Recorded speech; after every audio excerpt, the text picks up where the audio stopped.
I'm teaching on the West Coast one day for a very large organization, and a very respected leader in that organization comes up to me at the break and he says, I'd like you to do me a favor.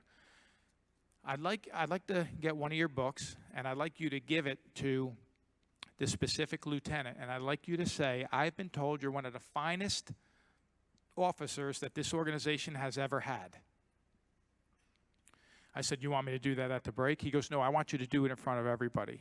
We're talking about 150 people in that same organization that has a long-standing great tradition.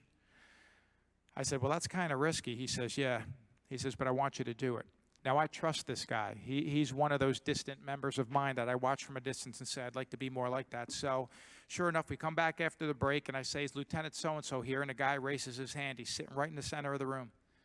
I said, could you please stand? He stands. I said, I have a gift from you. It's a copy of a book, and it's a gift because I've been told you're one of the finest officers this organization's ever had. His immediate response was this. I didn't know where this was going to go, but I was amazed that not only did everybody in the room direct their attention to him and clap, but he ended up getting a standing ovation, which validates that he truly is one of the finest officers that organization's ever had, because that's not going to happen if he's not. But I thought some great things happened in that moment. One, well, first of all, this officer used secondhand praise to give praise to this young man that's been doing a great job.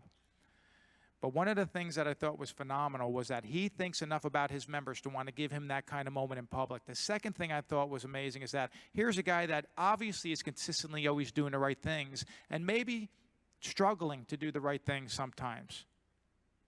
Encountering that resistance, having to have the guts to persist in the face of adversity, all the things that leaders have to encounter, but he's doing it, and he just received validation in front of everybody. But the third thing I thought was this: what did that moment just do for everybody else in the room? Because there's so many people in the room that always want to do the right thing, but sometimes always choose the easy way, always want to fit in with everybody else, want to do the cool thing. Which to me, the cool thing is the right thing.